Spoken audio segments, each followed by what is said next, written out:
Okay, let's pray. Loving God, we thank you that we all can come and study your words and also all the things related to your church. Help us that we can understand and can use it for your kingdom and for your people. We thank you for everything in Jesus' name I pray. Amen. Okay. Okay, this is the syllabus. Tonight we talk about title. Okay, let's see.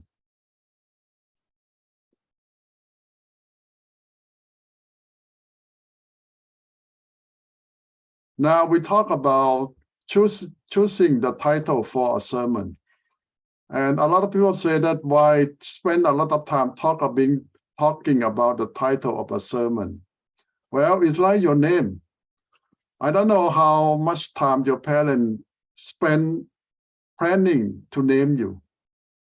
I know some parents take a long time planning to name the child a very beautiful and important name.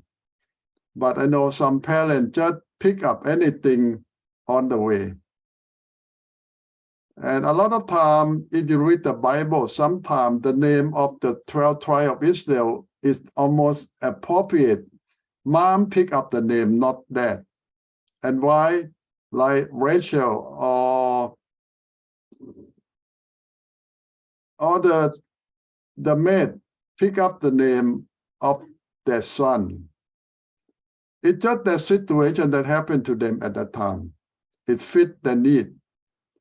And now when you pick up a topic for your sermon or the title of your sermon, what is the most important thing?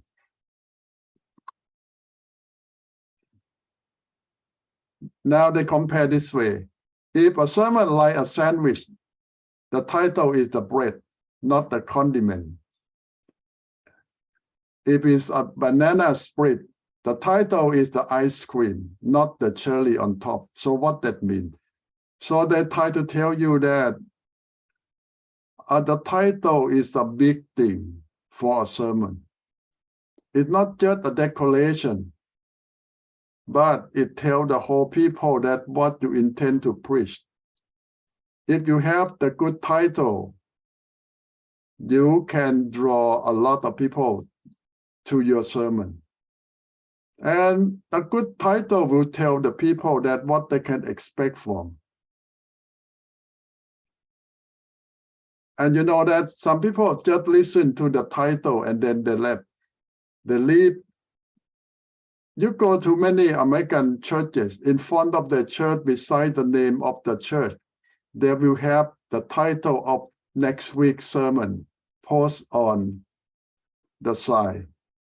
Why? This is the advertise about Sunday sermon in advance. And some people will drop by because they want to hear the preacher preach about that topic.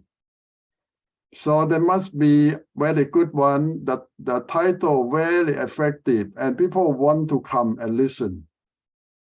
And now in another way, if you put the title on the big board in front of your church and people say, oh, nonsense or boring, now you have big problem. Instead of drawing people to your church, they kick the people out of your church. So now you see that it's not a little thing, it's a big thing.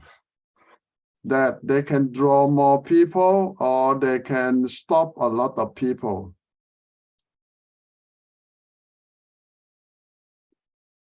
Now, there is a lot of way how to make your title more interesting. The main thing is we as a preacher, you cannot make up something that's not real. So what that mean? It means that your title need to reflect your text or the thing that you're going to preach that week. You cannot advertise something that's not real. For example, some people say that if I put the title of next week's sermon as How to Be a Millionaire, Now, a lot of people want to be millionaire. They want to listen to your idea. And now when they come to your church and sit there and listen to you, and what you preach is nothing about to make them a millionaire, they're so disappointed. And they say that you lie to them, waste their time. Now you have big problem. So why you put the title in the first place? You just want them to come, but when they're disappointed. So this is not the good way to advertise your title. Now, if you say want to use something similar to that, what you should say? Well, to get something better than $1 million, this might be something appropriate. It means that you're not going to tell them about $1 million, but you're going to tell them something better than $1 million. That means salvation, new life in Jesus.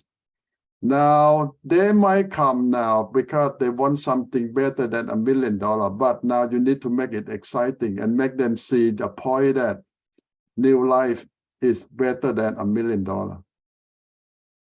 So now you see that it can be a good advertisement and it can be a trap for you and for everyone. So you see, title can do a lot because people don't have time to listen to your whole sermon for 15 or 20 minutes. But the title in a few seconds can tell a lot. So this is a big thing. People a lot of time just listen to the topic or the title and then they decide to listen or not to listen, to pay attention or not pay attention. That one title tell everything. Now you can take a clue from advertisement world. When they want to advertise something new, what is the best way to draw people's attention? Well, something new, something exciting, something that people pay attention. The name that grab people's attention also will help the sale, help the products, help your business in many other ways.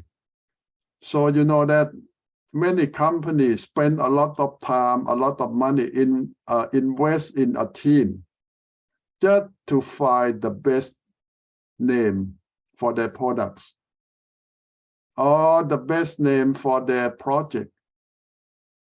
Now, what we now today like Google, Yahoo, all these simple names.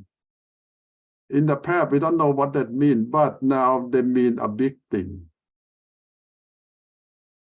And anybody ever think about why Google, why Yahoo?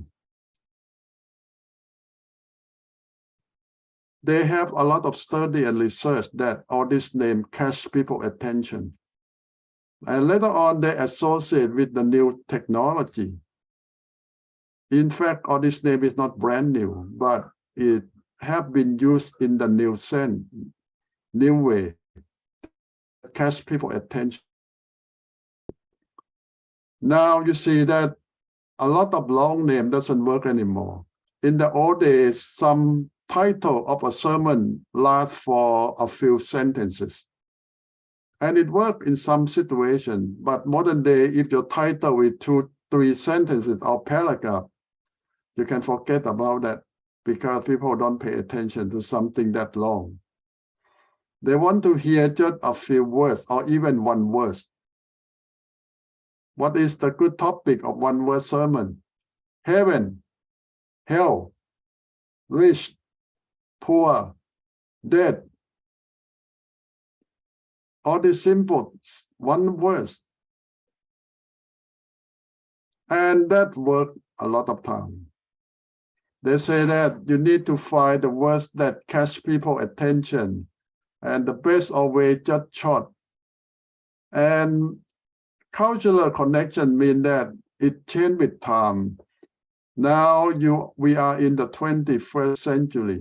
Don't try to go back to the first, second century words because people don't know it unless it's very something special, but you still need time to try to tell them what that means.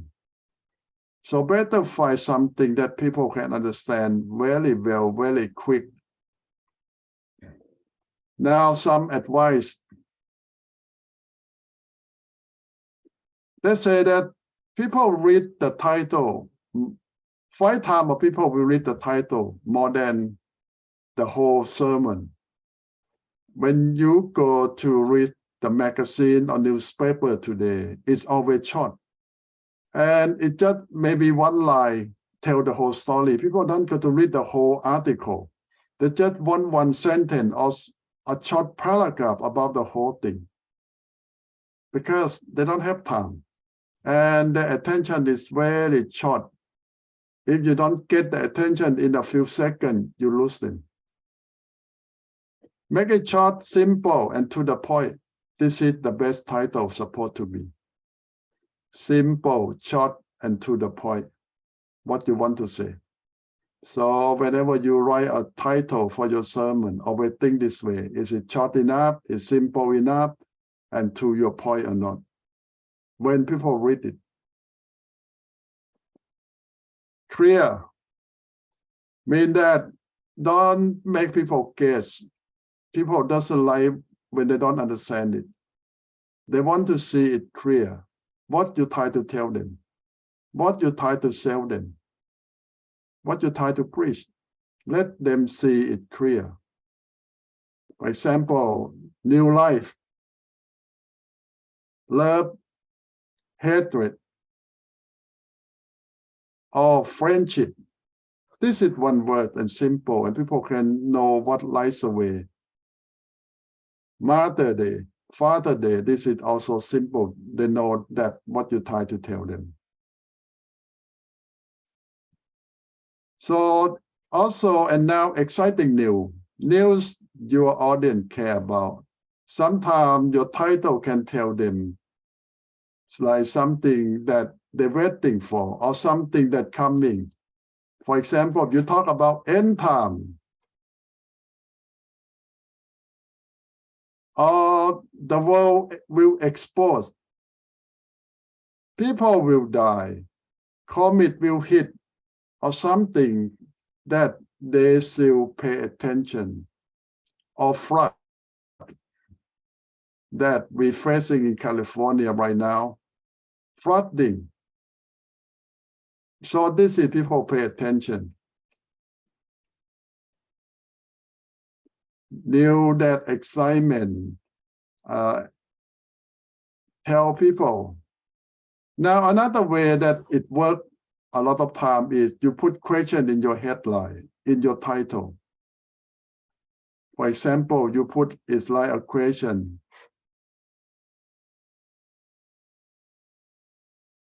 Like here, they say, yes, and you want to know how to get result in that amazing.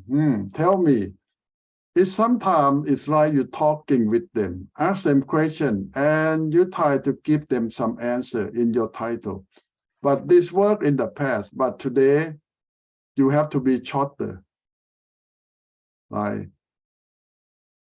How to live to 100 years. So this is catchy topic, and ask them question too. Do you know how to live to 100 years? A lot of people don't know. And you got to tell them something from that topic. How to live to 100 years, or do you know how to live long life? Or you know how to be happy? And what is happiness? This is some kind of question that people might pay more attention instead of simple happiness. Why appeal to your reader hunger for knowledge? Well, something that worth their time, they will pay attention. Something that will help them, they will learn. So find something that the people in your congregation or the people in your community now pay attention. And your title will answer them or make them think that it was their time to listen to your sermon.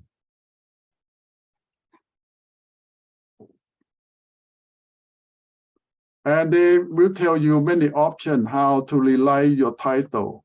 They say that instead of saying making money by carefully investing the next 50 years, instead they say use huge profit in option, or something even more catchy, something that more interesting.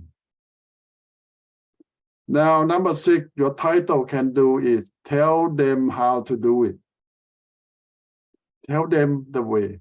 In your title, tell them where to get fat or where to get skinny. So it's short, and people will want to hear how to be skinny or how to get fat, how to die young or how to live long. So tell them that you try to teach them a certain thing, a secret. In your title, in a few words, they can guess right away what they can get. Create the most valuable information resources. It means that whenever they read your title of your sermon, they can get a lot of information, or they can expect that they can learn something new every week. So this is what people expected. And this is why a lot of American churches advertise the title of their sermon, next week's sermon, in front of the church, because they believe that it draws people to their church. And some pastors loving doing that. It works in some situations, but I don't see much in today that any church advertise that sermon in advance. Why? I asked some pastor why you don't advertise your sermon in advance, and the secret come out that the pastor not finished the sermon yet, so they don't know what to preach. A lot of pastors will start their preparation just a few minutes before Sunday sermon, so they don't prepare the whole week. So this is not a good way. You always need a lot of time to prepare your sermon, and you know in advance what you're going to preach next Sunday. This is why you can make the title, you can advertise. But a lot of churches cannot do it today because the pastor cannot finish the sermon in time or in advance. So they wait until the last minute to let people know what they're going to preach. And this is not a good thing. Add number of symbols. For example, 5 best wishes in the world, or 5 ways to be happy, or 3 ways to live to 100 years. Something similar to that, because people can see number and can guess easier. So this is another good way. Now, after you make a good title, the next thing is you have to make inside as good as outside. Now we talk about title like the packaging. The packaging draw people to your products and make them decide to buy it because they look very good outside. Now when they buy your product, they taste it. Inside have to be good too. If outside look good but inside doesn't taste good, what will happen next? They say that you cheat them. You're not sincere. And next time they won't buy your product anymore. So now it's good to have a good title, but your inside means that your sermon have to be good as much as your title. But at least the title do the job, mean that the title bring people to your service, to your sermon. But as much as the title can do, they do the job. But the body of your sermon, the story inside need to match and need to be good enough. So work hard. And here this tell you the 5 formula, the 9 formula mean that something that prove that it works. And let's pay some time listening, look at how they try to help you. Whoever wants something, and this is a classic title in the past, that it always worked. For example, say, whoever want to work less and get paid more. Let's say that in the past, this kind of title worked by asking question. Whoever want a free social media marketing training? People love free stuff. And if you tell them how to get free stuff, people want to listen. Whoever want to work from home and earn $500 per day? Well, why not? People will listen to you how. But don't lie to them. You need to really know the topic well. So you need to know how to get paid $500 by telling them and help them get your information. So this is some example though. I don't mean that next week you're going to preach this sermon, because you need to know what you're doing and sincere to the people. When you advertise your title, the story inside need to match. Now it also come back to number. Use number in the right way. It gain attention, like the untold secret of successful blogging, 5 secrets of effective time management, 10 secrets. The number will help draw more attention. So people will see that, oh, there are more ways than I know. Then, and some secret that work with a lot of people. This is how to make your title attractive and make people want to pay attention to your sermon.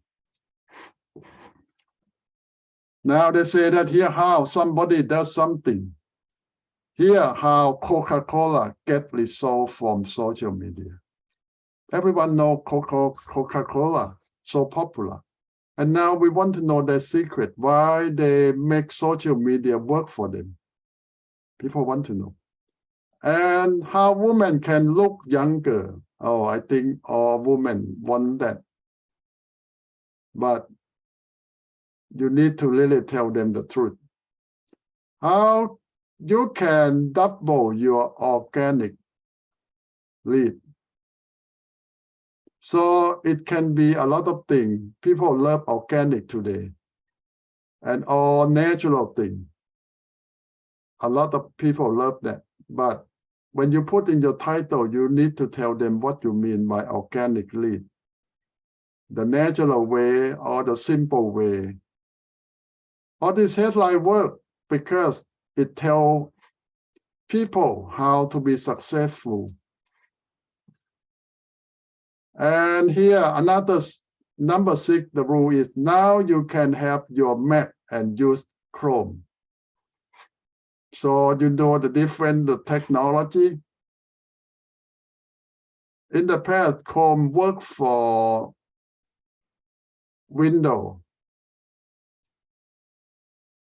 But now they say that they make Chrome for MacBook. It's from another company. In the past, they don't use Chrome for Mac, but now it's some technology that young people might pay attention. When you preach to young people, you always try to use some of their technique or the new technology that attract their attention. But when your audience are old people, when you use this kind of title, the old people don't know what you're talking about. So now think about your audience. Majority of them are old. Now in sociology, they divide people into different generations. Like today, we talk about what they call boomer. Are the people who born allowed after World War II. And now they are in their 60, 70 now. When you work with this group of people, you don't use a lot of technology because they don't really care much. They don't really know much. But when you work with millennium, people who born around 1970 something up to 2000 something. So they are care more about technology now. They are more younger. And when you work with Y generation, the people who born in around 2000 something, they're even more technology guy. So you see that they're very young, a lot younger.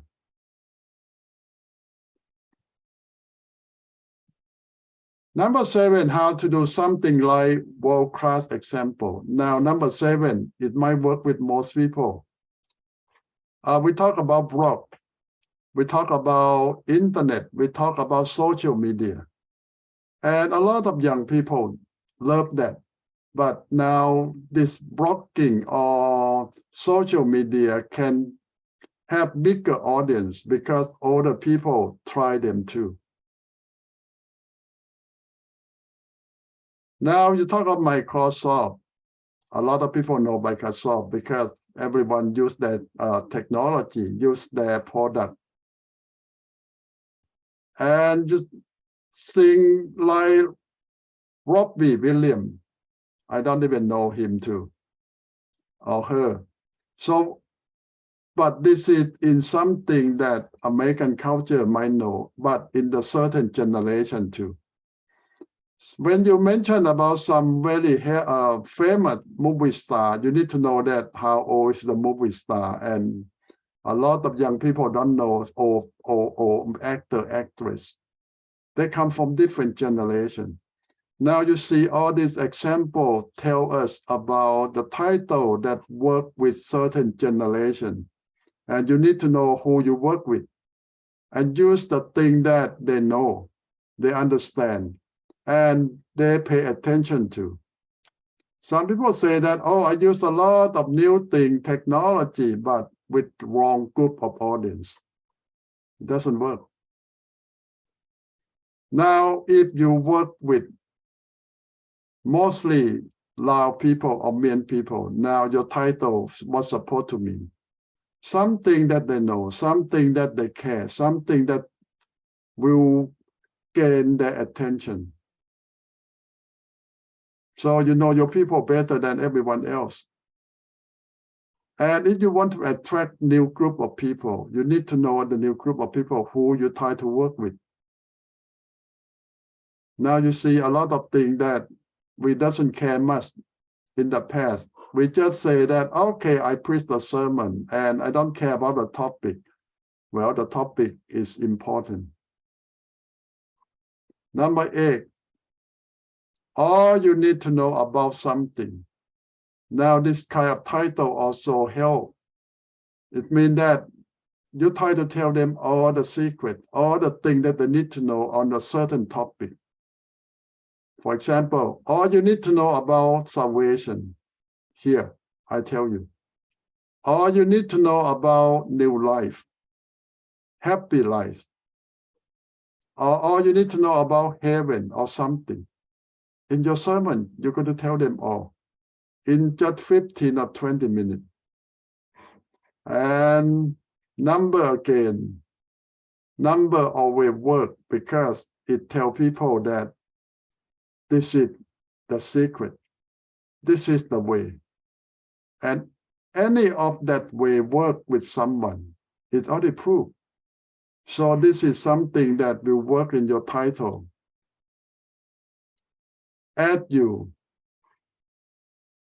What that mean? They say that some American sermon just say you.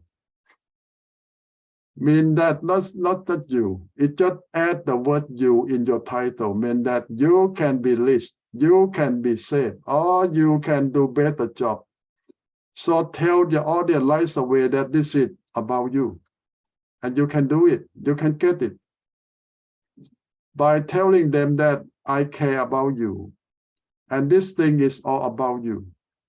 So this is how they make all the title work for them.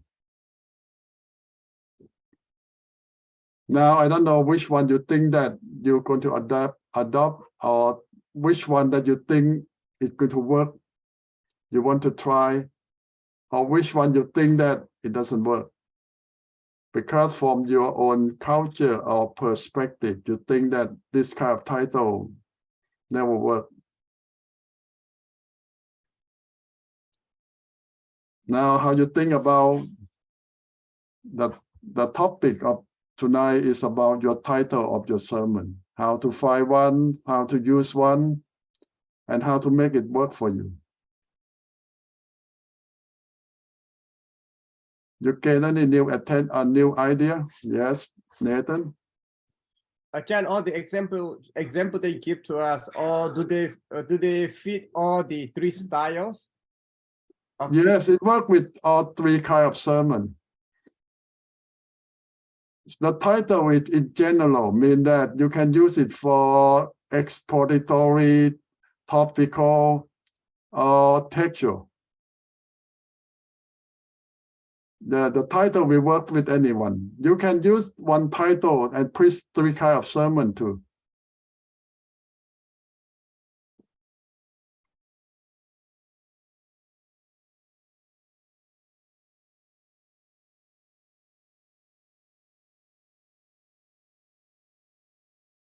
And even all this title can adjust to use with your Bible study. When you make a certain part of your sermon, Bible study tonight will relate to a certain topic. You can tell them in advance. The topic of Bible study tonight is about how to live to 100 years old.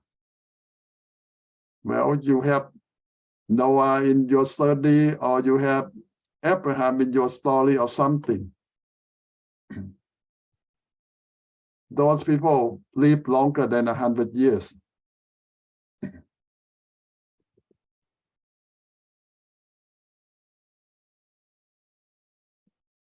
Now, you ever pay much attention to your title, or you just pick anything that from the passage that you could have preached and done? Never care much about your title.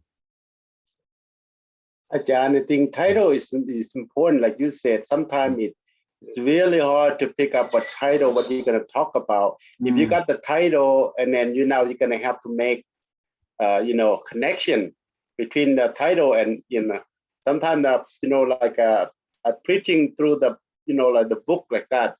And sometimes it's really hard to, it may take me like a week to think about the one session, try to get a picture. What am I going to, talk to people? What is my message? Things like that want them, to present. It's really hard. Sometimes title is, like you said, it gotta be a good title. Yeah, I think the process sometimes different. For example, when you preach about topical sermon, a lot of time it starts with the title. Yeah. But when you preach on expository, the title may come later. After you study the passage tell you what topic you're supposed to preach. So it's different way. It depends on what style of sermon you're going to preach.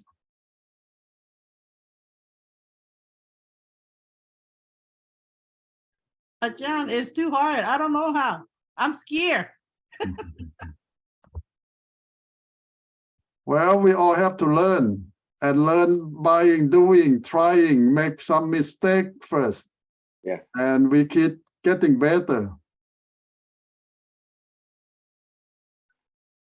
I think so, John. Anything that you try and you learn. Yeah, don't be afraid of making a mistake. Don't be afraid of doing it wrong. I think that's how you learn.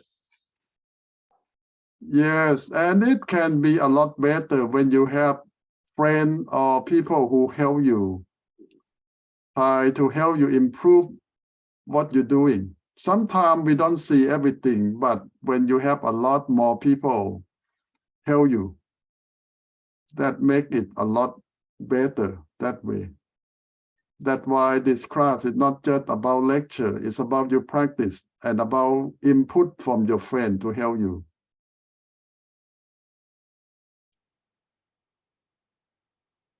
Yes, Spoon?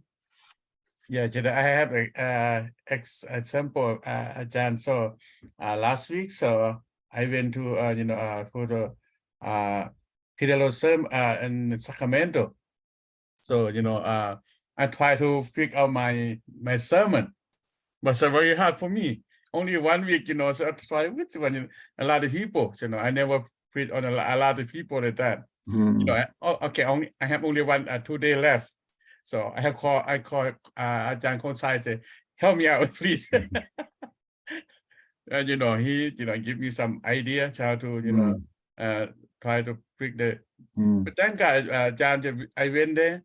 Have a lot of people. That's I think in my mind. At least maybe it's 100 some people. A lot of people in the my first time, go speaking a lot of people like that. So we thank God, I don't know whether they understand me or a lot of people they say, I hear them say, oh, amen, because when we pick up my English a little bit, but not much, so very hard for me.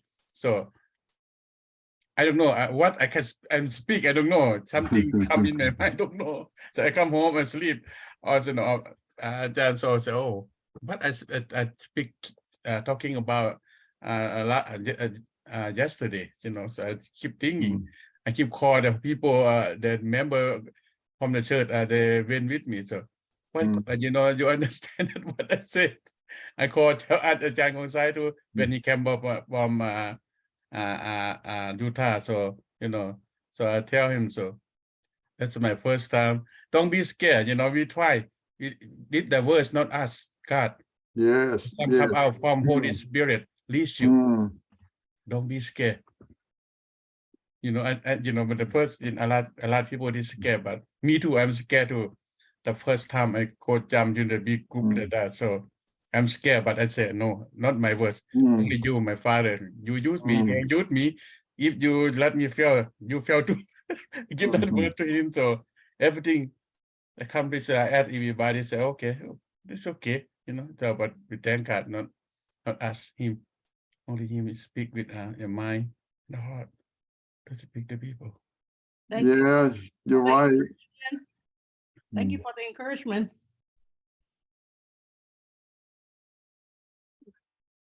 Yeah, we are just servant of God. It's the words of God. It's not our words. We just the messenger.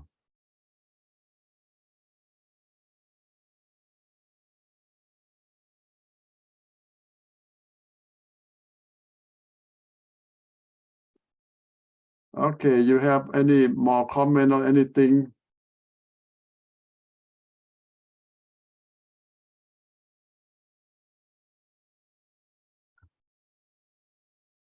Ajahn, I have one question.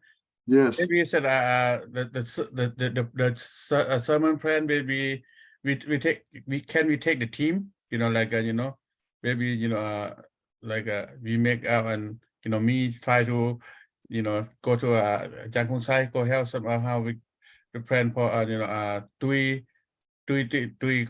sermon, the texture, exploratory, sometimes I know I speak with almost 20 years in here, but I don't know, sometimes I just, I have the outline, I have the title, but I don't know, sometimes I have the head, but no neck. Sometimes I have the neck, some no have the bone, sometimes have, that's the way sometimes, so maybe, I need Ajahn Konsai help me a lot, that, before we just grabbing on the same you said earlier, Ajahn, so just to make the people understand what God needs only.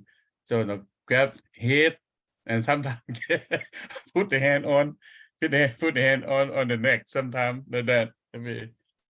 Yeah, in your study group, you can help one another working on the outline and improve your sermon that way. That support the group going to help one another. Thank you. Okay. We plan to do that on Monday night, Ajahn. Oh, good. So we already try out a couple preaching on Monday night. Let me take first. Yeah. Okay. In some week, we might cover 2 topics. Mean that we go faster because I want to reserve at least four weeks at the end for your sermon. So we try to push all the lecture out earlier. So some week we have to cover 2 topics. So we will see tonight we can cover the second topic or not after we're taking a break. Okay, you Yes, have none.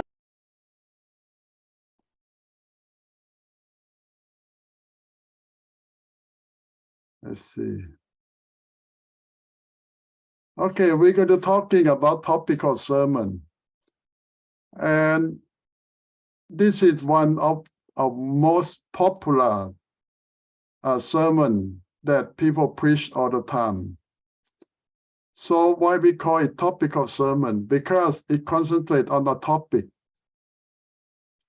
And a lot of people love it because it's easy to listen, easy to preach, and just on the topic. For example, you preach about love. And everything in your sermon is about love. What is love? How to get love? What love can do in your life? Or if you don't have love, everything about love. And the beauty of topical sermon is you just pick up a topic like from 1 Corinthians chapter 13. Love is, but topical sermon, you don't have to concentrate on that passage. That passage is just give you some background, some support for your topic. Topical sermon get all the beauty out of you have freedom to preach anything about the topic from anywhere, as long as it support your title, support your outline. So a different kind of sermon from later on you will learn about expository or textual sermon. Those will make you concentrate on the passage, but topical sermon, no.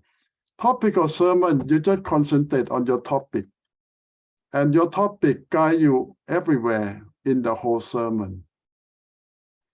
So a lot of people love topical sermon because even you don't know a lot of Bible, you still can preach the topic. And the people who preach a lot of topical sermon can tell that they don't know much about Bible. Because if they know Bible, they won't pick up topical. They will pick up expository or textual. Those sermons going to be difficult unless you know the Bible well. So when you heard the preacher who just concentrate on topical sermon, most of the time or all the time, you can guess they don't know much Bible. Or they don't care much about Bible. And they don't teach Bible. Now, I don't mean that it's always bad topical sermon. Topical sermon serve a purpose. For example, when you preach about Mother Day, Father Day, Easter, Christmas, or just I need to stop just a second. I think my wife forgot the key of the house. She ring the bell.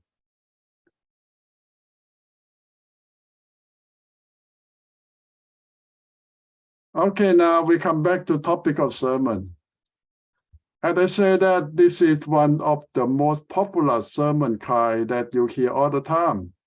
Because, as I say that, it's easy to preach, it's easy to listen, and it go to the point because you talk about the topic.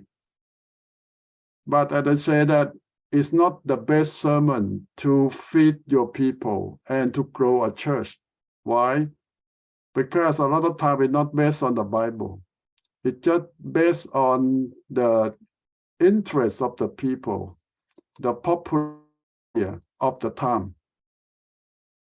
And you cannot grow a church with topical sermon. It's like you feed candy to your children every day, or just junk food every day. Well, some people say too much to say junk food, but it means that it's not the balanced diet for your family.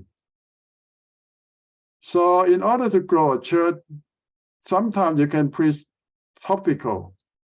It's like sometimes you just let them eat whatever they want, but most of the time you need to concentrate on the real food, like vegetable, meat, meal, everything that they need to grow your children into the healthy person. So a healthy church need to feed on expository or textual sermon. But sometimes topical is like the dessert or a good time or the dessert sometimes is good.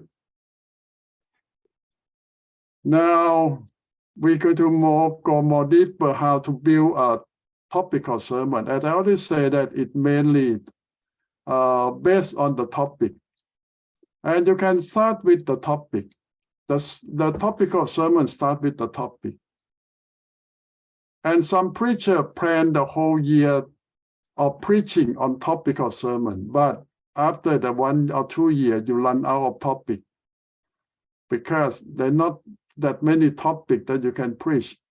You have salvation, love, faith, hope, heaven, hell, all the topic, it run out after a year or 2.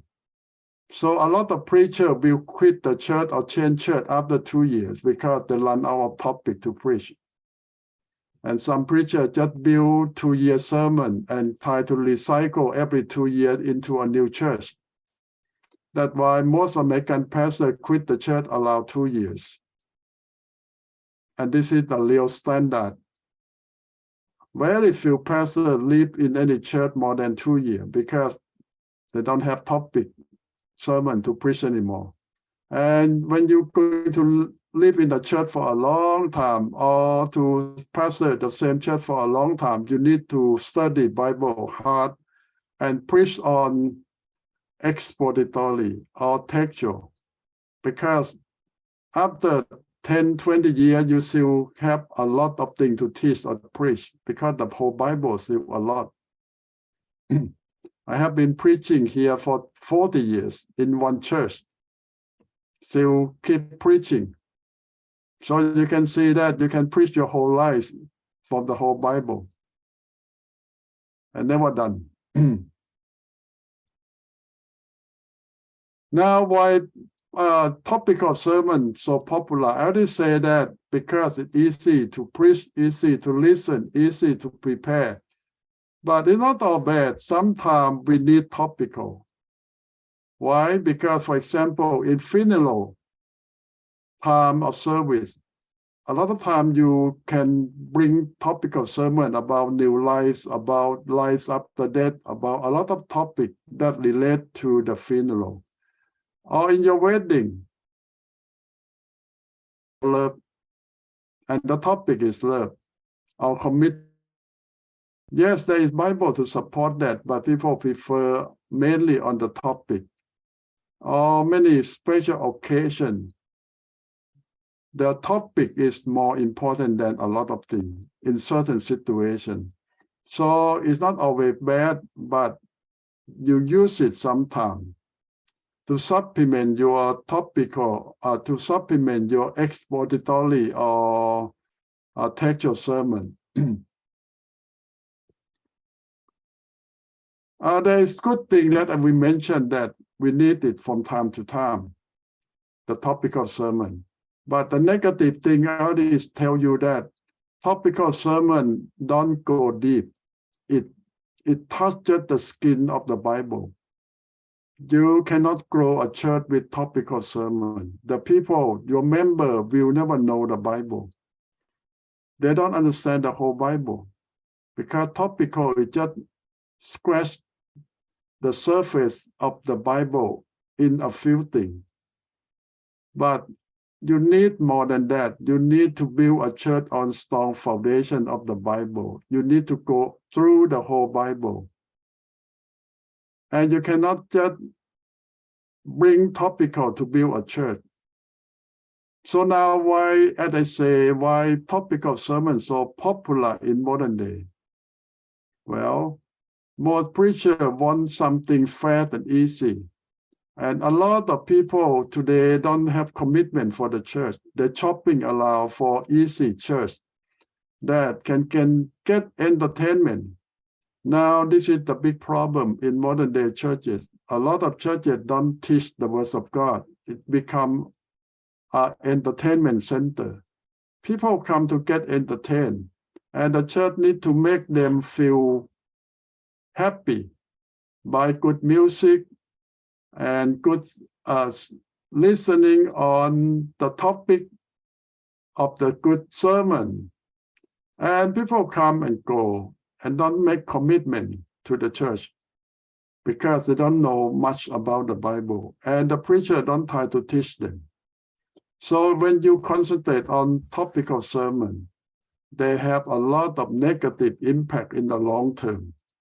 In the short term, it might look okay, it might look good, but in the long term, they have big problem because you build them on the long understanding of the words of God.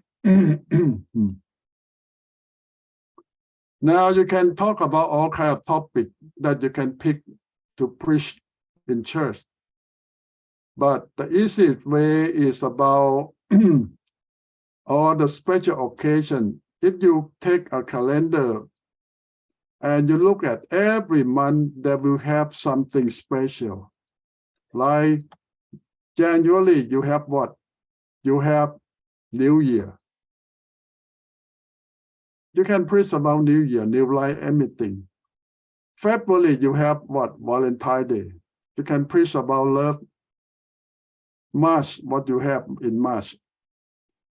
Well, you have daylight saving time. You have a lot of things about in or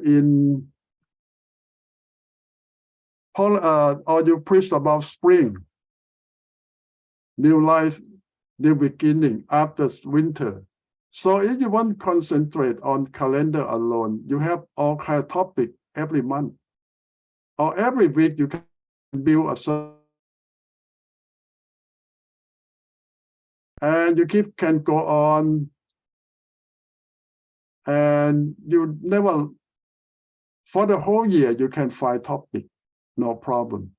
And beside the calendar, you can supplement with church calendar, like your church will have a special occasion, like anniversary, or a day that the church decide to have it, Easter, Christmas, Thanksgiving, or any special occasion, topic that you can preach. And some churches keep doing that every year after year on the topic. And now how to build another way, they say that because the topic not built on the Bible text or the Bible verses mainly, but on the topic of the Bible. When you look about topic of the Bible, there are a lot of major topics like that I say about faith, about hope, about love, about heaven, hell, condemnation, God. This is the main topic of the church of the Bible. If you want to pick up all those major topics, you have the whole thing to preach the whole year too. So, as I say that, you can build your topic on the Bible theme, or you can build it on any special occasion. And here I have some example. For example, the title is The Life of Love. Now you see that you can pick up this kind of topic and look at example how they build the sermon. Is it found upon God's eternal purpose? It produced by Christ dwelling. It should manifest itself in our Christian relationship. It will result in edification, growth of church, exemplified by Jesus Christ. So you can see that the topic of sermon can answer one question, what is love? Or can answer who, what, where, when, why, how. So this is the main idea how to build a topical sermon. Answer one question, what is love? And number one, love is sacrifice. Number two, love is suffering. Number three, love is whatever you can make it up from the Bible or from anywhere else, because topic don't concentrate on the Bible. It concentrate on just the topic, to answer the topic. And you can answer one question or 5 questions. If you answer one question, you answer what is love? Number 1, 2, 3, 4, 5, or 1, 2, 3, just the meaning of love. Or you try to answer more than one question. What is love? How to get love? Or how to share love? So you can go on and on and on, answer a certain question about love. This is about topic. The topic is love. You deal with the topic. And here from the textbook, they talk about another example of unanswered prayer. And you see that now the Bible that they use come from all different sources. And this is the way of topical. They don't care where you get the Bible verses, as long as you get some idea, because topical don't care. But when you preach about textual or expository, you cannot do this way. And this is the freedom that gives topical sermon. You can do anything you want as long as you answer the topic, as long as it fit the topic. So this is the beauty of topical sermon. Just anything go with topical sermon. Asking wrong motive, God don't answer. Sin in heart, and God don't answer, pray. Doubting God's word, God answer. An empty reputation, God don't answer those things. Disobedient to the words of God, and then God don't answer, pray. Inconsiderate behavior. So the list can go on for hundreds of things why God don't answer, pray. And topical sermon, you can pick a few to answer your question. Why? Here in this sermon, try to tell why. Why God don't answer, pray. But if you want to change it, instead of why, you talk about the consequence. Now you pick up anything that tell you about the consequence that God don't answer, pray. So you see that you have a lot of freedom. One topic can preach 5 times because you deal with different questions. For example, don't answer, pray, who don't answer? And here answer that why God don't answer. And you can make yourself more freedom. Why make the topic shorter instead of an answer prayer, talking about prayer? What is prayer? And then you can go on many more sermons about what is prayer and what is the good prayer, what prayer that God will answer. So the question can go on, and you just answer a good question each time when you preach about the topic. And that's how they build a sermon, topical sermon. And they say that when you preach about topical sermon, you need to build your division. For example, they talk about the end time. Now they talk about the sequence. Before the end time comes, many things will happen. And this is the sequence. First, the rapture happened, tribulation means the hard time, and Jesus coming, then Jesus rule the world 1,000 years, and then the judgment day, and then the end time. So the end time, not just one day, it's the sequence of things that will happen thousands of years. But a lot of time we don't know, we thought it's just one thing. No. So this is how you preach about topical sermon. When you pick a topic, you can answer, this is the sequence of end time. Or you can answer, just say, what is the end time? What will happen in the end time? So a lot of way to build your sermon out of the topic. You cannot answer all questions in one sermon. You have to divide into several sermons. Now, the example of number 4 about topical sermon. Now, talk about logically. A believer hope. Now, how you build a topical sermon on, it's a living hope, it's a saving hope, it's a true hope, it's a good hope, unseen hope, blessed hope, eternal hope.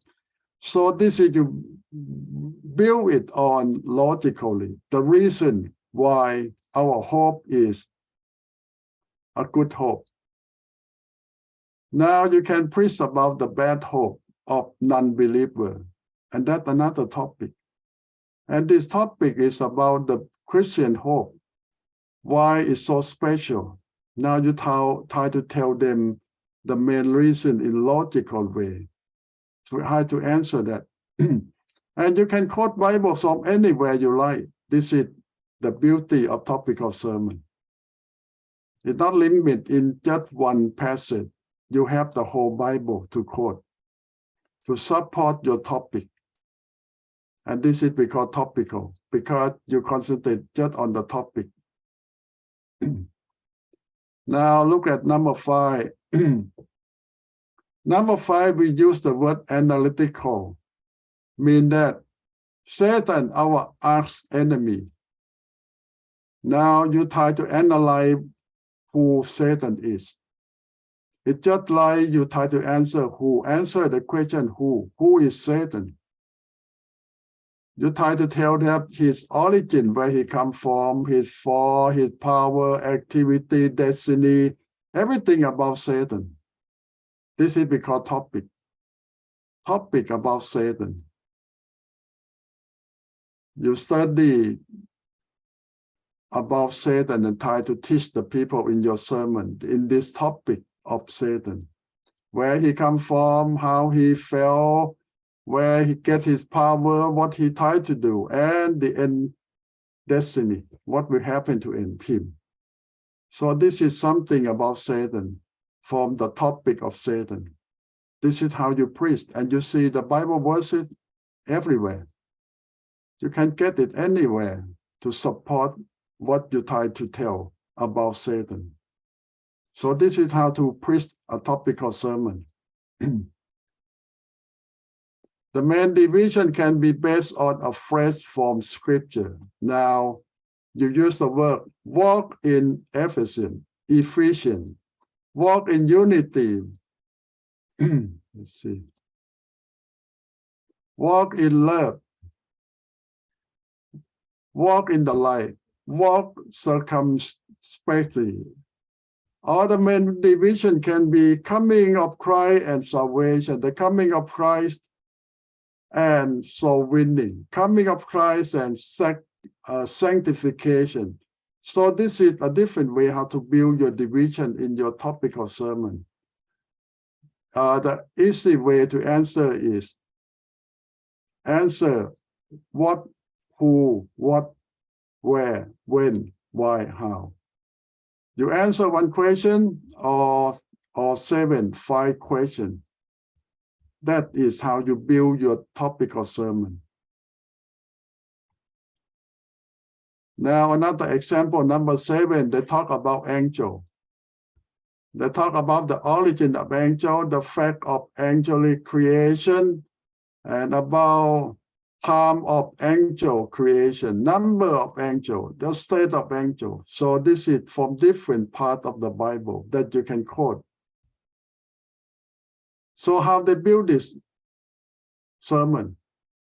Well, sometimes they like what they want to say first and find the Bible verses to support. Or sometimes they get the Bible verses first and then like the division out of that verse. Anything about angel can put in here. This is how you build your topical sermon.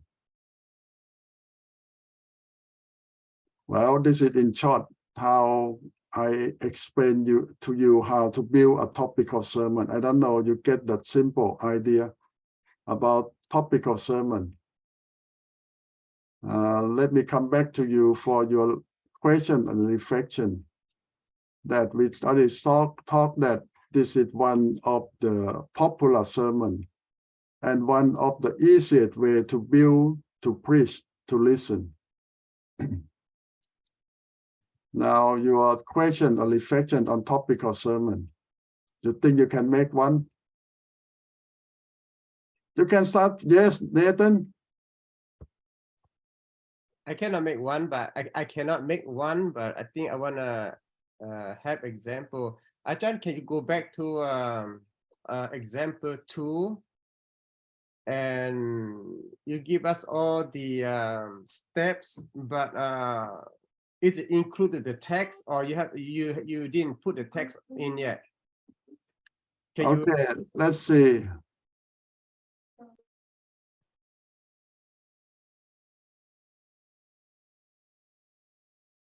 Example number 2. Yes.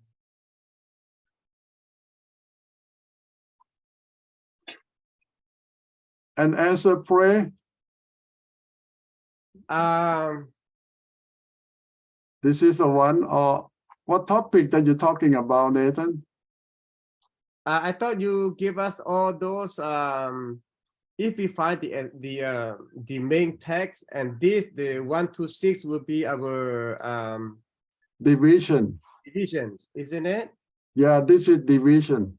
So give us an example.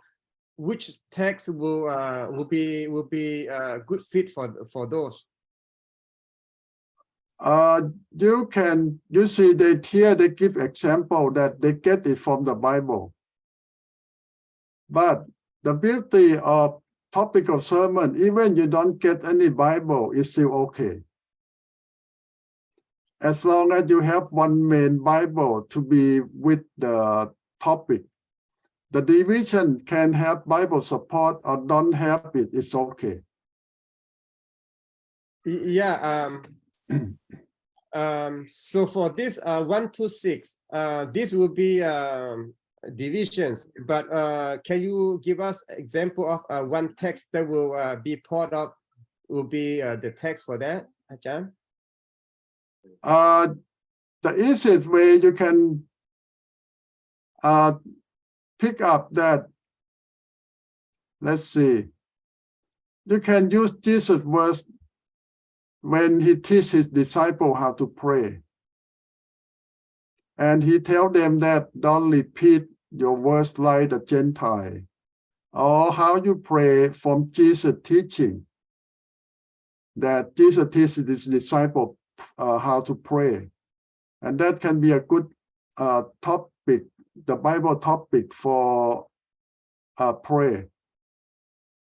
So Ajahn, that's I was wondering too. We can just pick one of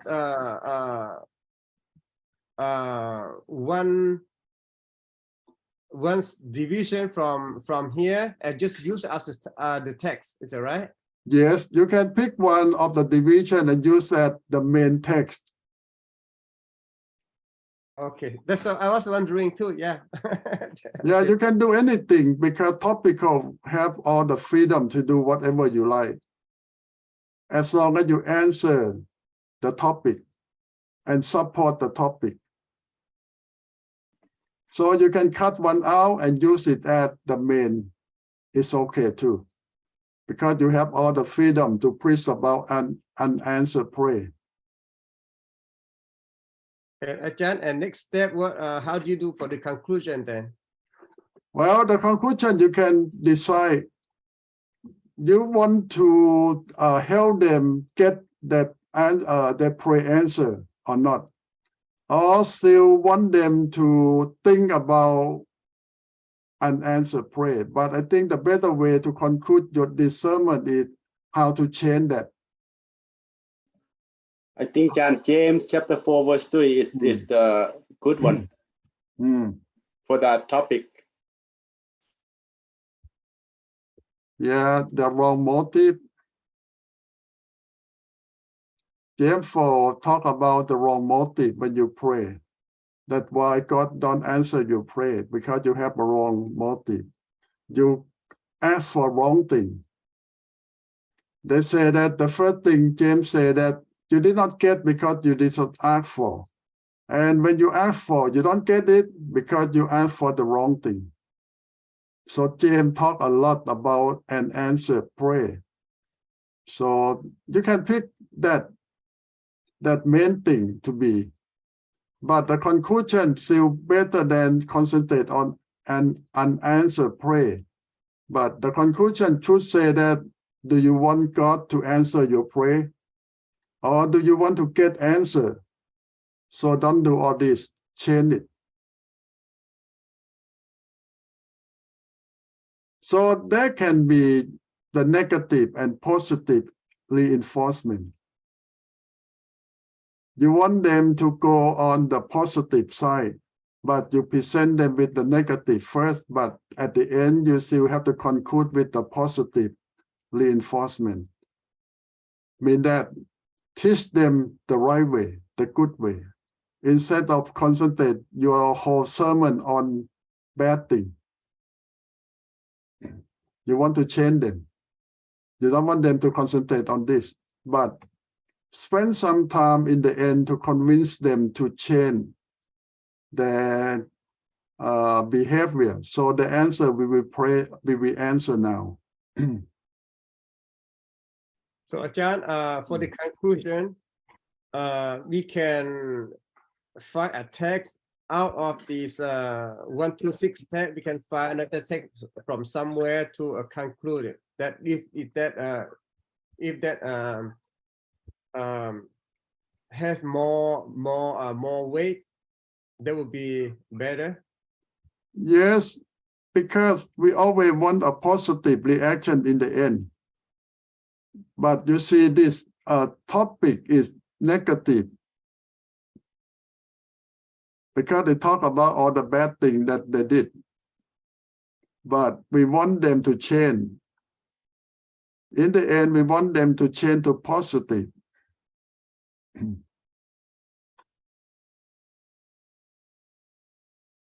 Thank you, Ajahn. You're welcome. So any one of you have more questions on different example? So the chapter is good. Instead of try to tell you how to write one, they give you a lot of example to see that the real thing, how you can make out of topical sermon, different way how to build it.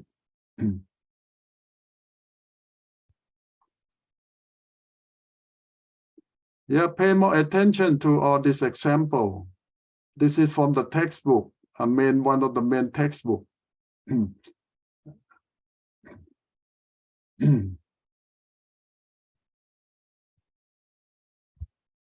More question or what do you think about topical sermon? A lot of time when you learn how to preach and you don't have a lot of knowledge of the Bible, topical sermon is the best way to start with. John, the famous preacher like Bill Graham always using the topical sermon, right? Yeah, now you know why he concentrated on topical. You want to guess? Because it's easy and simple and people understand. Yes. Yes, mostly Ajahn. So I think I know right now what I'm do. So I mostly topical I use it, and mostly it same you say we not learn more a lot of Bible, we don't understand a lot of Bible. So I use almost topical. So make the text some some scripture putting on that the people understand what why how to say it. I do that all the time. So almost this is almost the time has Ajahn so almost 20 years. So with thank God, people understand this and they keep and they still follow God, So I know right now I'm doing now. So mostly how we go, we do, mostly we sometimes very hard, but we jump on it. But this is what John said, very easy, little bit easy for you, but very hard for us. Still, this year, I make the top. So now we have to make outline, right? 1, 2, 3. What I make some put some verse in there, put some skin in there, put some meat in there. So still very hard for us, for me, very hard for me for 20 years. But thank God, thank you, Ajahn, teach us about this. Yeah, I think Ajahn, Thank you.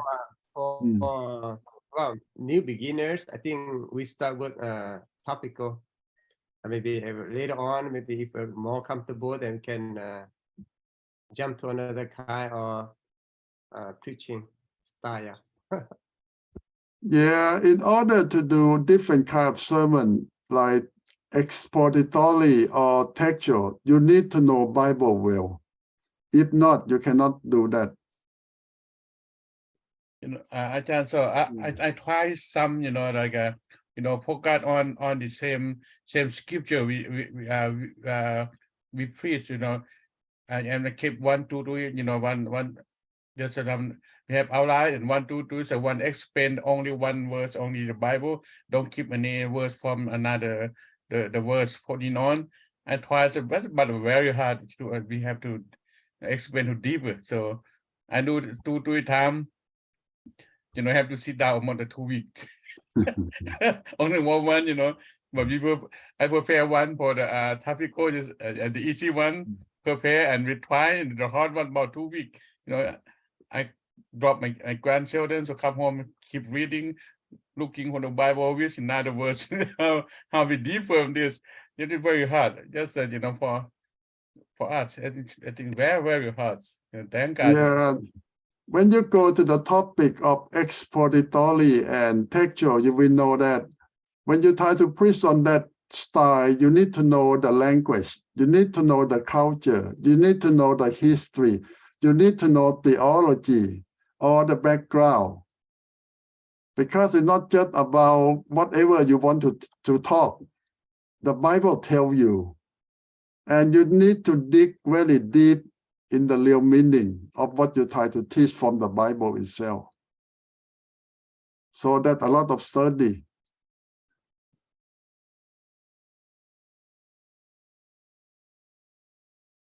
A lot of investment.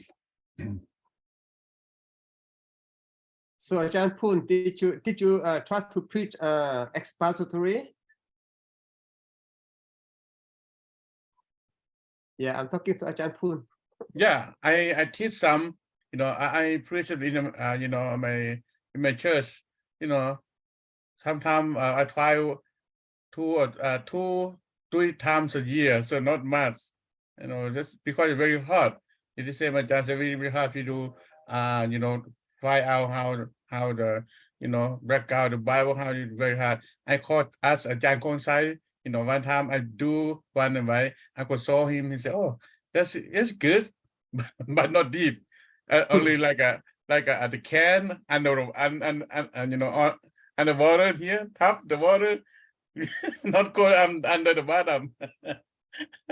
Good, yeah. Yeah, I try that too. Maybe 3 times a year I try. Not all the time. Mostly it's topical. I know that now.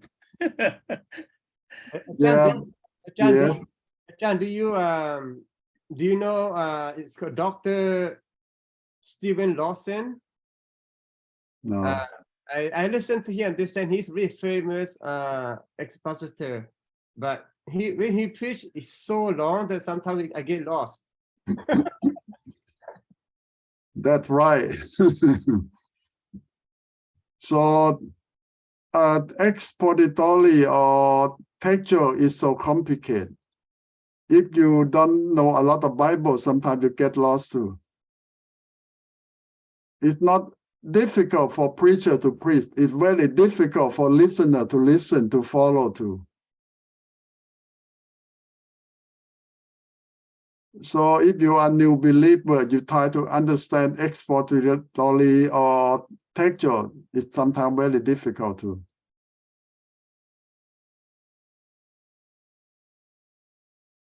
And a lot of preachers don't do a good job when they try to preach textual or expository. What I mean is the preacher themselves get lost in the wilderness. Yeah, I think for general believers, I think it's good to have expository, but I don't think they should go so deep. Some, when I listen to Stephen Lawson, he's so deep that he goes so deep. Sometimes it's like, what text he's on? I think he himself get lost sometimes. I'm sure, yeah. Yeah, we have a joke among preachers that, oh, can you get out of the wilderness?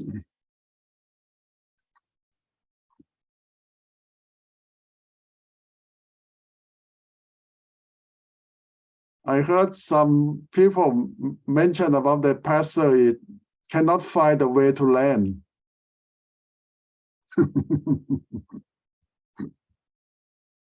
The plane keep flying all over the place and cannot find a place to land. Mm.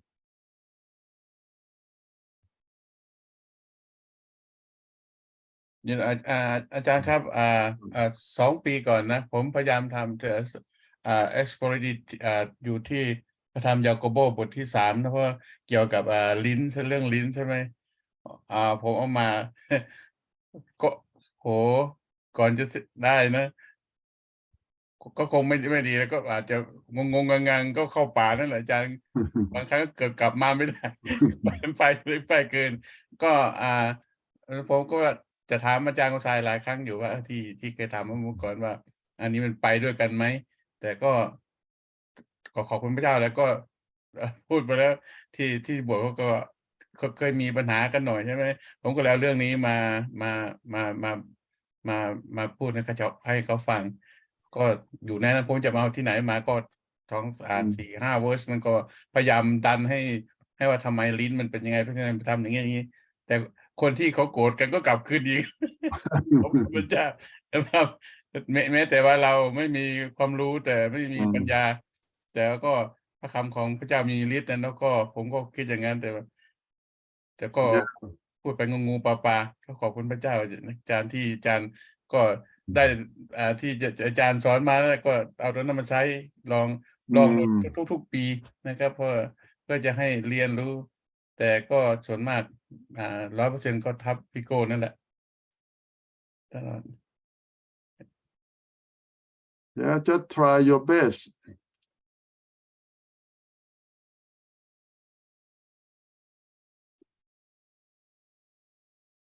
I always say that when you are a student and start preaching, try to follow the rule because there is a lot of guidelines to help you. But when you're famous, you can do anything and people still listen to you. You don't need to follow any rule anymore.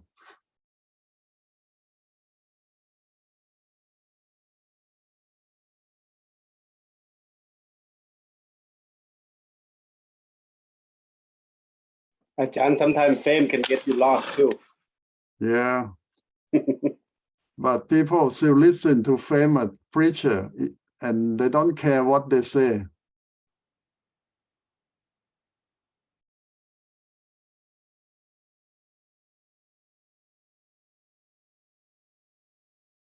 Any other question before we take a break? And when we come back, we're going to go to another history of the Bible. Yeah, it's in short, but I want you to go back to read the note it will clarify more, and you spend more time study how to build your sermon that way. We Ajahn, can- if we do in home service, and then we can get any credit from there.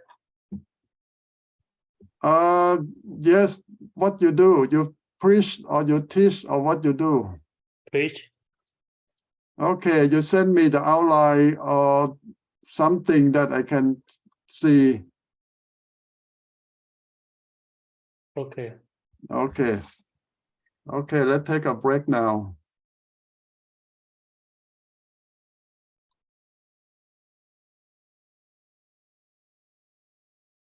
Okay, then I want you to look at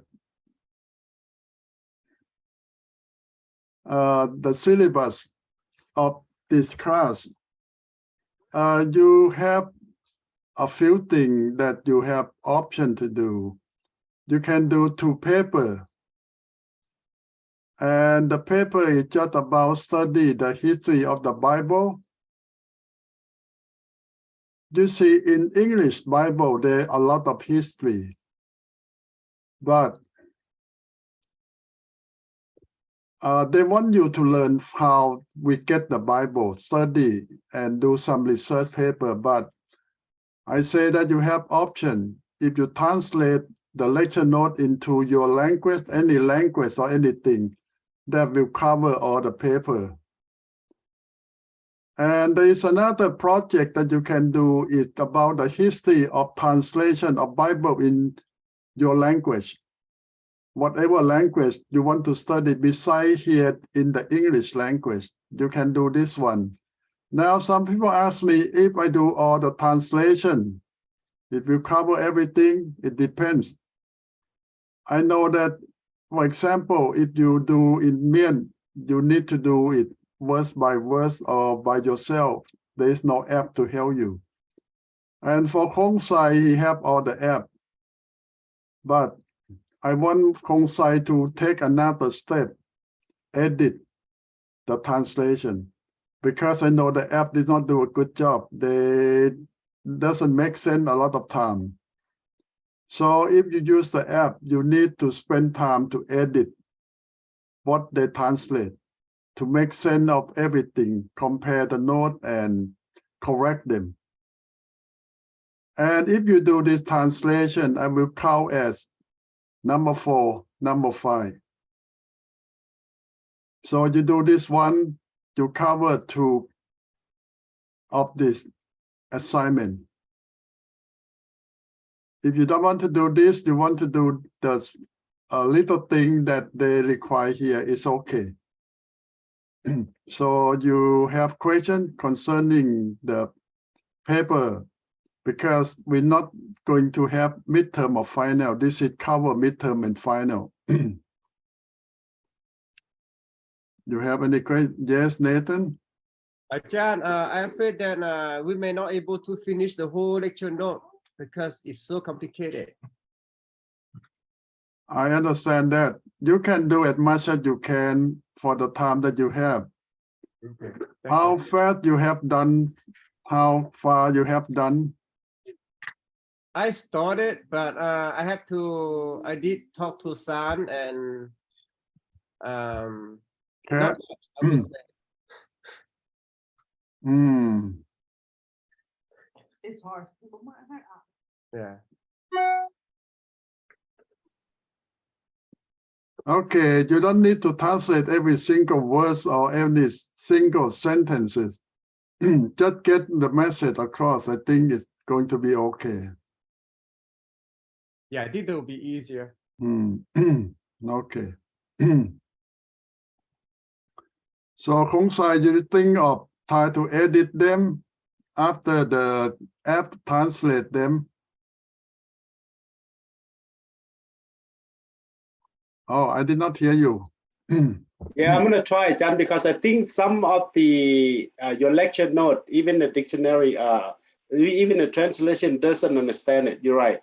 I think like the one that with the preaching or Is it yeah, it I think it's like more they understand more. I think then fifth is one the one that the old class we take last year, and then even I read it and it doesn't translate it right. Yeah, but some of some of your note, the new Thai translation, I think it makes sense more. Okay. I don't know because that's the way I see it, but I don't know because maybe I don't understand Thai that much to be that.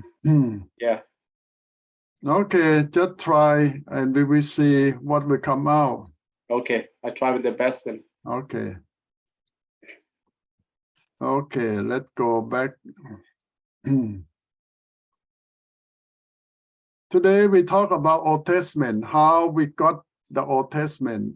We have been concentrated on the whole Bible for the last few weeks, how it come to us. We talked about last week, the New Testament, that we have problem because we have so many copy, 100 or some situation, several hundred copy of the original. And a lot of time we don't know which one is the original because they copy and copy and copy all the time.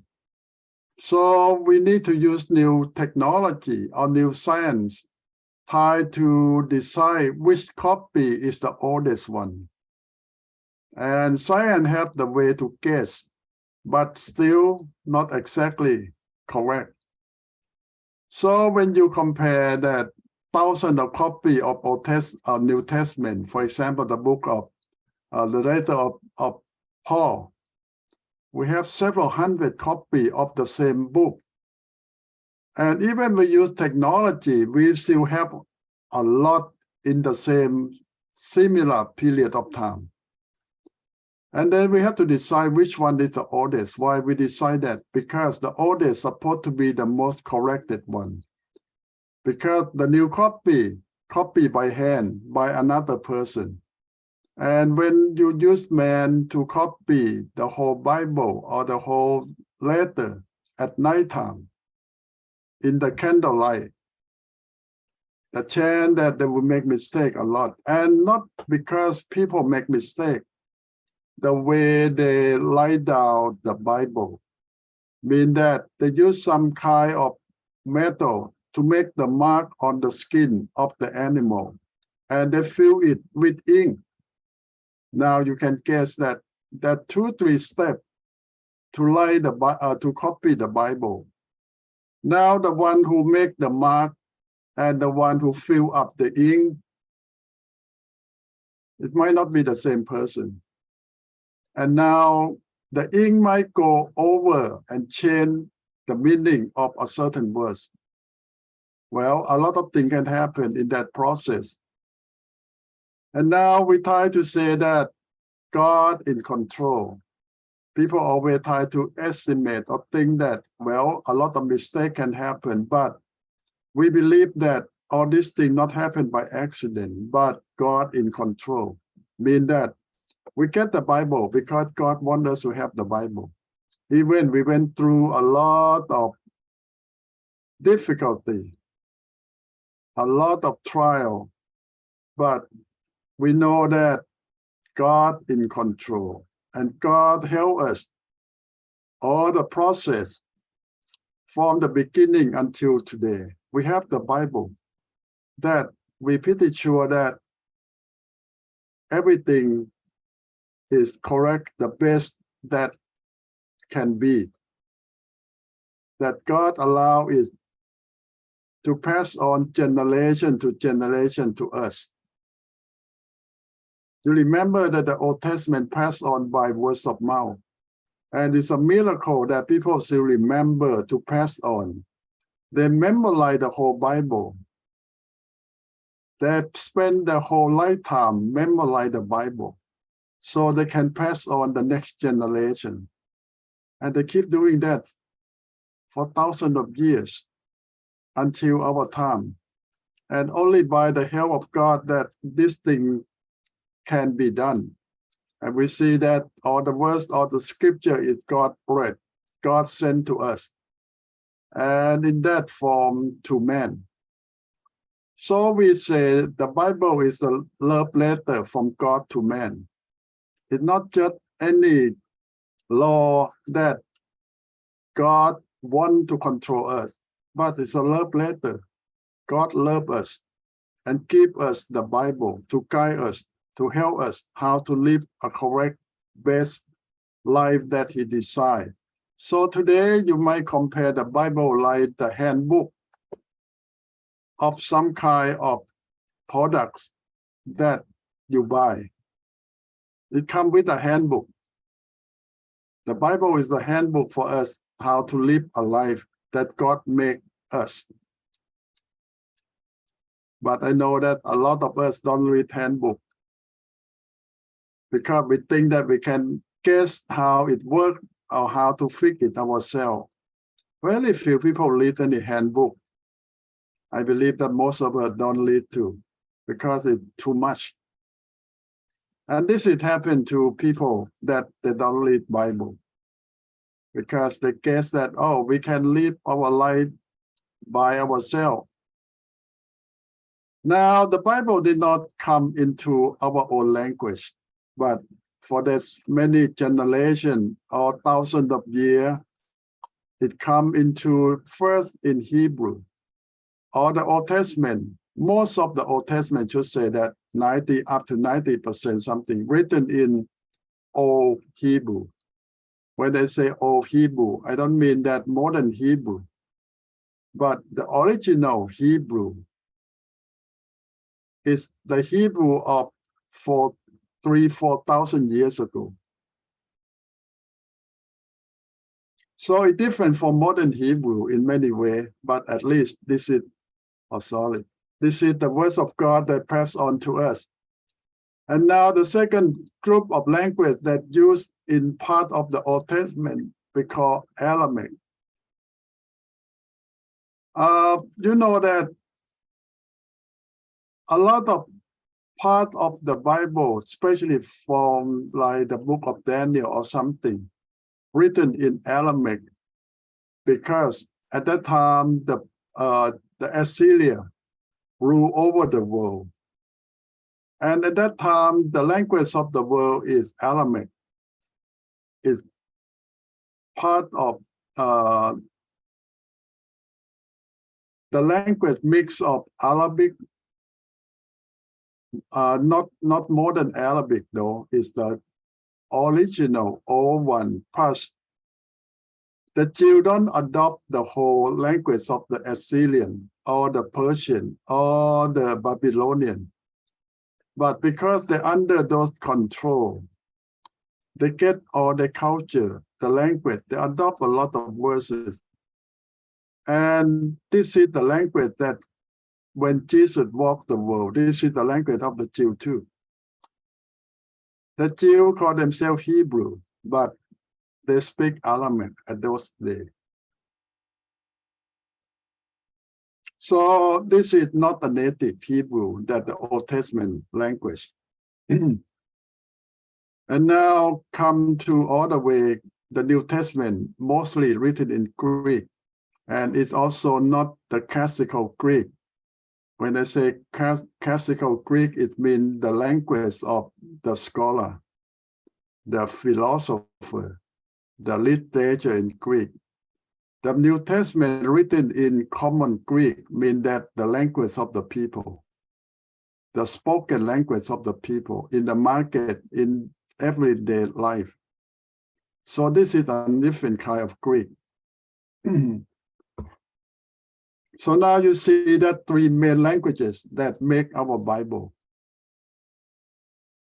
And now we talk about media. I don't talk about internet or those kind of television that we understand today. We talk about how the Bible written on and passed on to us. And we know that the material they used in the old day start with stone. You see, Exodus talk about God written the 10 Commandments on stone.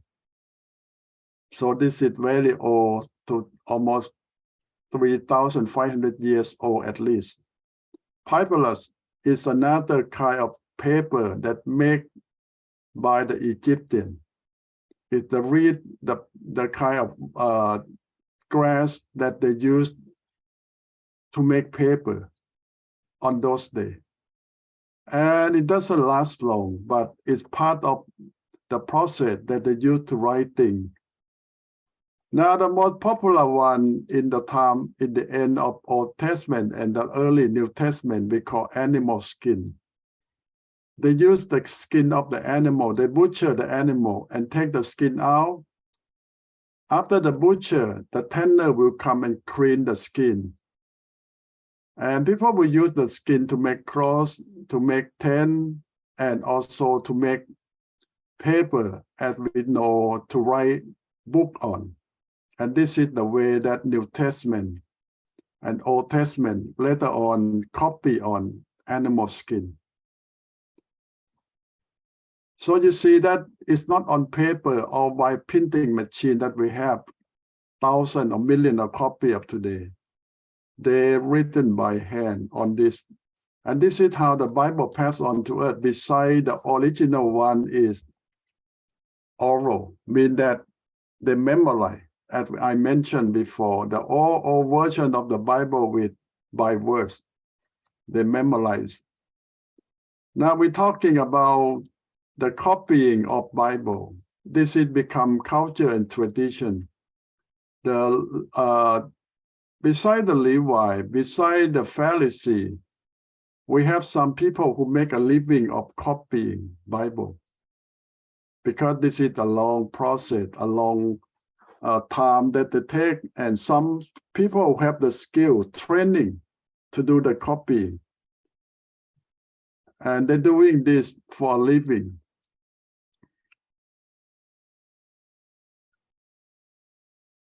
And we call Masoretic scribe. Scribe is the one who make a living of copying the Bible or anything that the king or officially, they make a living by doing this. They have a lot of education and their main job is to do this job. As I said before, that it's not an easy job. It's a long process of hard working all day or night by hand, verse by verse, they copy.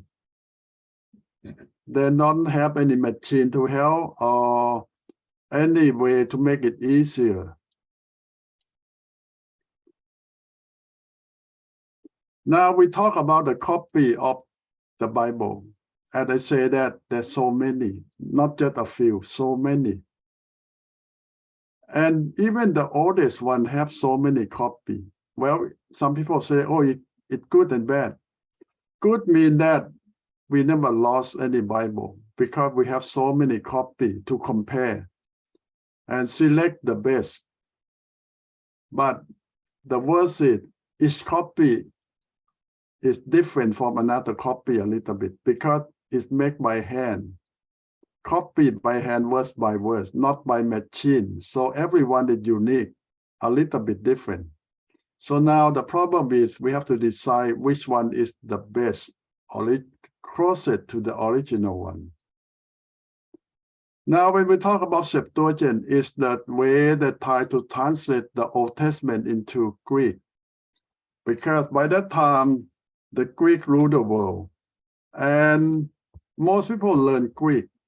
They don't know Old Hebrew anymore. So around the second and third century before Jesus was born, about 300 years before Jesus was born, the Jewish scholar joined together to translate the Old Testament into Greek. We call Septuagint. It means that the 70 scholar version. So by tradition, we believe that the 12 tribes of Israel select people to make the 72 to translate the Old Testament into Greek. But this is the legend. We don't know exactly how many people and how many tribes they come to, but the tradition just say it that way. Now, this is some chart that tell us 700 years before Jesus was born, And we're talking about some copy of the original Old Testament. We found the Isaiah copy that allowed 2,700 years old. Among the Dead Sea Scroll, and the Dead Sea Scroll age is allowed 2,100 years old. And now we have some more modern Hebrew copy. This just allow 1,000 years old.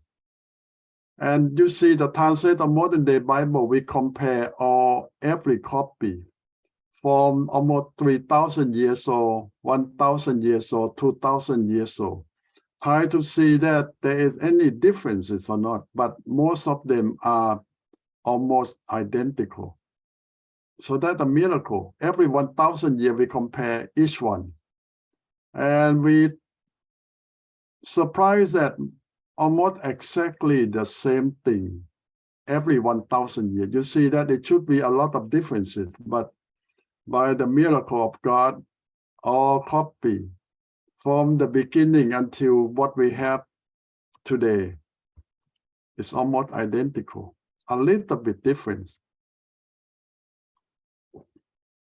Now the copying process of New Testament. New Testament is a lot closer to us. It just allowed 2,000 years ago, but it's still a long time. And we know that, for example, when Paul wrote his letter to the church, he had the original. He sent with one of his students to the church. And he read the original copy to the church. And that night, the church here will send a team to copy that letter to keep for themselves. Because the next day or in a few days, the original copy of Paul's letter will move to another church in another city. So they have a few days to copy Paul's letter, every single verse, to be their own copy. And the letter will keep moving on from church to church, from city to city, town to town, everywhere. And every church will do the same thing, make their own copy to keep for themselves. So they will have Paul's letter with them all the time. Now, after many years of reading the same copy, it's getting old. So they make new copy. This is why each letter of Paul have thousands of copies. And they say that they never destroy the old copy. When it gets, they will keep the old copy in a earthen jar, ceramic jar, or some kind of that. And they bury the copy in cave because they believe that this is the word of God. They cannot throw it away. They cannot burn it. They have to keep it the best they can. So the old copy are kept in the jar, buried in the cave in the desert. So after 2,000 years, when we dig down to those caves, we found all this earthen jar filled up with old copy of Bible. We cannot really open it up in the sand because it's so old, so fragile. But we have new technology that can read it with laser, with all kind of technology, and we compare them with more modern copy, and it's the same thing, almost identical, perfectly preserved. So we used to have question that is the copy we have reliable or correct to the original, but now it proved we can trust all the copy that we have because it's almost identical through the years. From 2,000 years ago until the modern copy that we have is almost perfectly identical.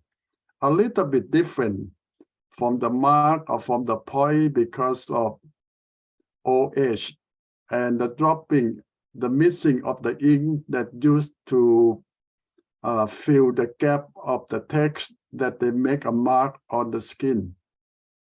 So we believe that God preserve all this Bible for us and keep it correct all these many years. Now, this is another chart that talking about compare our Bible to some of the very popular Greek philosophy, like Plato. He a very famous Greek philosopher, 1,200 years ago. And we found about his teachings just 7 copies. Mean that when he write down his teaching or his student write down the original one, and they have been copied 6 more times. That so far in 2,000 years, with 2,000-3,000 years, we try to find all Plato copy. We found only 7 all over the world. Now Caesar is the king of the Roman in Jesus' time. All his decree, all his law, it just 900 years ago we found all the copy, and that we found only 10 copy. That people make 10 copy of his law or his decree. Herodotus is another famous historian, Greek historian. He wrote about Greek history, the history of a lot of things, and we found just 8 copy of his writing. Aristotle, another very famous Greek philosopher, 1,400 years ago, he wrote all his copy, and for 1,400 years, we found only 5 copies of his writing. Now we talk about our New Testament. It's written around 100 years after all this famous writing, and we found almost 50,000 copies. Now, what a different world from 7 copy, 10 copy, 8 copy, 5 copy to 4,000 to 50,000 copy. Why we say 4,000 to 50,000? 4,000 is the fully New Testament. But 50,000 is some we found it's just one book or one portion or one section. But we found 50,000 discovery of the New Testament copy. So now you talk about how many we have, how popular our Bible is. From 5 copy to 50,000 copy, even 2,000 years ago. We don't talk about modern day, we talk about thousands of years ago, that people keep the Bible in the original form the best they can. Before the printing shop, you know that we just have modern day printing shop around the 16th century. It means that just around 500 something years ago, we have printing and primitive printing, but it's still a printing, mean that they can make a lot of copy faster by the machine. But before that, for 1,500 years of New Testament, it's all by hand. Copy by hand, from generation to generation. And how many we have? So many. Even in those days, the copy of a book or the Bible is so expensive. Most people cannot afford it. Only the very rich people can afford it, to hire someone to do the copy for them. I know that some differences in English translation now come to modern day. In the 16th century, the Bible's translate more into German by Martin Luther, into English by all kind of preacher. And it transferred and passed on to all of us from the 16th century. Now the main success of the Bible translation come from the printing shop, because when you have the machine to print the Bible, it can do thousands of copies in a day instead of one copy per year. Now they can do it thousands of copies in a day. Even the primitive printing machine can do that job. You just have to keep doing it all day or night, but it's still very fast. And it's a lot cheaper, and people can afford to have Bible for their own, at least part of the Bible. So this is how the New Testament and the Bible come to us. Now we talk about how the Bible passed on one generation to generation until our modern day time. Now you know that the Bible is the most popular book in the world in all generations. The book that translates to the most languages. The Bible translates to the full Bible and partial Bible into more than 2,000 languages and dialects of the world. And the most published book, the best-selling book of all time. Every year, several million Bible published, distributed, bought, and by people all over the world. No book in this world can compare with our Bible. It's the most successful book ever exist in human history. And here we more detail about now the modern day translation of the Bible, New Testament, Old Testament into all kind of languages. But here in this lecture note, we will concentrate a lot more on English Bible. We know that the Bible translates into other languages, like to German and to French and to other languages, but it's not so popular and not so wide available. It's different from the English one. Now, another question that we need to think about is the Old Testament, the New Testament transmit to us, mean that pass on to us correctly, faithfully or not. This is some argument from other scholars. And they sum up that first reason that we believe the Bible are correct, because this is the words of God. And God, if you believe God exists, He controls. He make this thing pass on to us correctly. This is His words. He wanted for us to understand Him.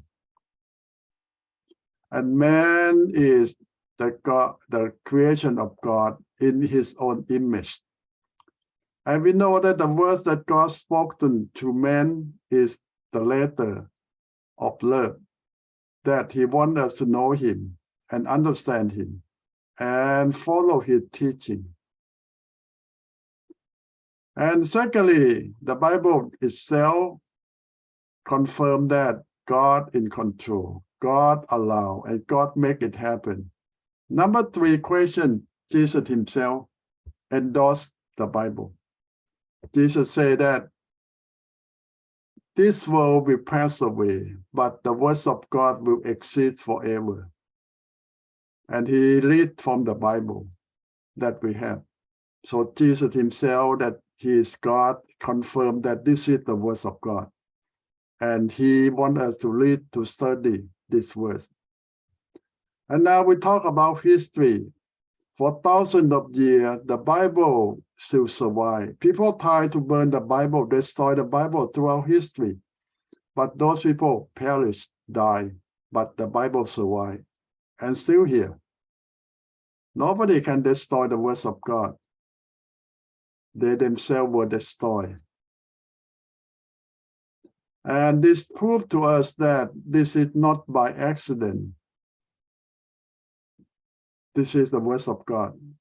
And it's correct. throughout history, throughout all this year, not by accident.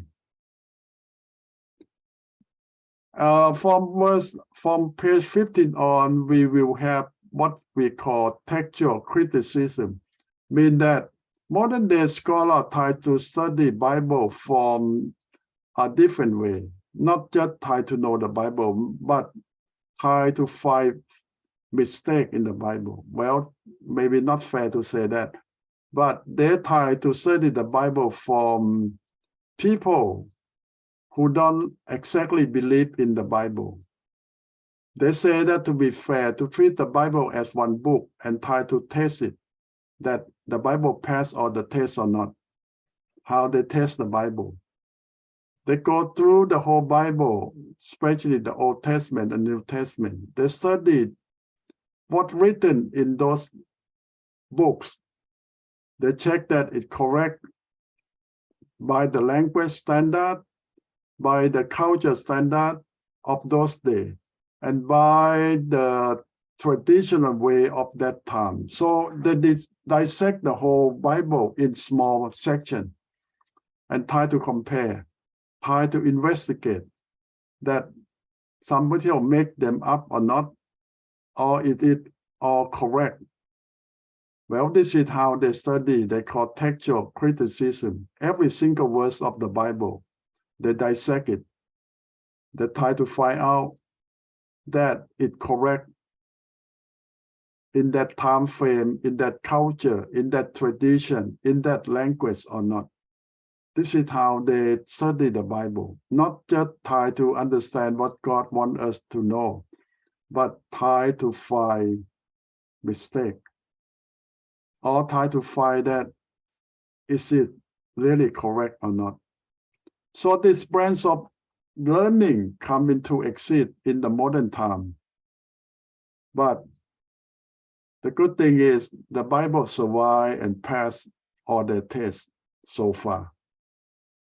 They still cannot find anything to say the Bible is a scam or the Bible is not the real book that lasts for 4,000 years. They still cannot find anything to claim that. But the study still go on, and modern day scholars still learn all this technique to apply to the Bible. And from Christian perspective, we're not afraid of anyone who try to study the Bible. Why? Because we know this is the word of God. God in control. And God wants them to understand how He passed on this book to us. And is not afraid of anyone to try to study the words of God. Throughout history, you heard people who try to disclaim the Bible by come and read the Bible, study the Bible, and in the end, most of them became believers. This is really something. They start with doubt. They start with don't believe in God or in the Bible. They come to study the Bible to find fault. But in the end, they became believers. So now you see the power of the words of God. This is the truth. This is the fact. This is the way of life. It stands on our trial and criticism for 4,000 years. And it will last, as Jesus said, the whole world will pass away, but the words of God will stand forever. So we welcome all people who want to study the Bible for whatever reason.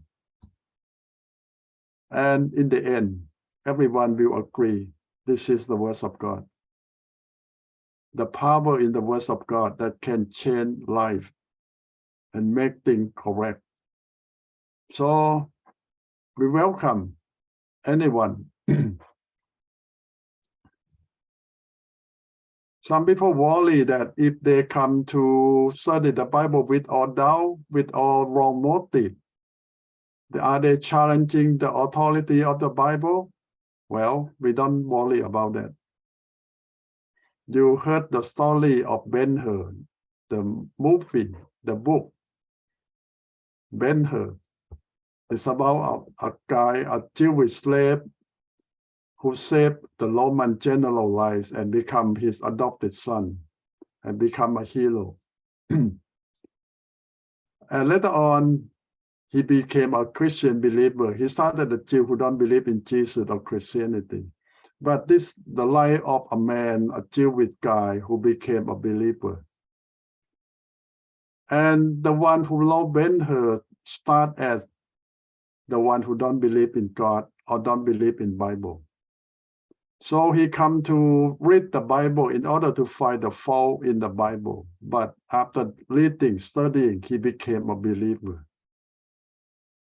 And wrote the book Ben-Hur out of his study about the Bible. The example of people who have doubt in God and in Jesus Christ and later on became believer by the power of the words of God itself. So this is something. And you know that people have different intention, different goal when they come to study the book of God, the book of Bible, the words of God. But all of them, if they faithfully study the words of God, all of them will end up by believing in the words of God. And the life changed by the power of the words. So we don't need to worry that people will destroy the words of God, will burn the Bible, and we don't have Bible anymore. Well, 4,000 years have proved the Bible survived and goes stronger.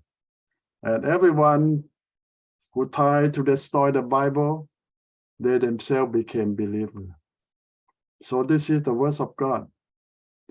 And we don't afraid of anything. God stand firm and confirm that he wants us to learn his words. And he will continue support his words for men. This is why the Bible has been translated into all kinds of languages. So everyone will have a chance to study the Bible themselves. And this is some guideline that how they decide that which book, which section of the Bible is correct or not. They have the way to prove, the way to check from the original text that we have so many. Do you believe that even today they still dig in the cave in Dead Sea or in Israel somewhere and they still find copy of Bible all the time? And we know that if they keep digging, they will find more and more. But our copy match almost perfectly with the one we already have. So it means that no new Bible, no copy that different from what we have. For several thousand years, we found new copy, but the message always the same. So we thank God for that. He preserved his word for us. And we have the whole Bible. Now, we already mentioned last week that some churches add more Bible that they did not find anywhere.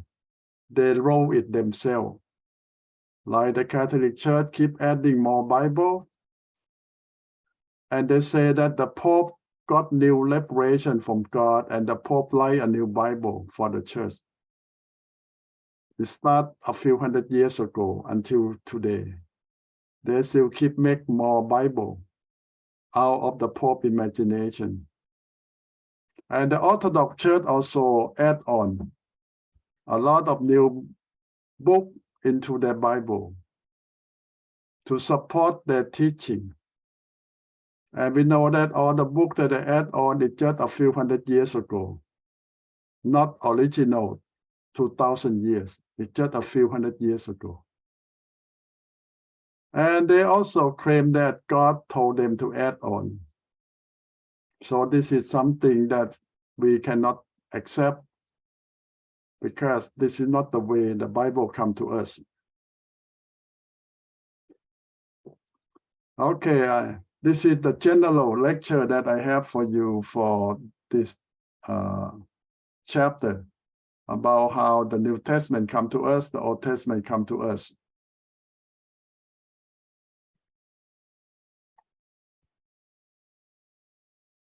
You have comment or question?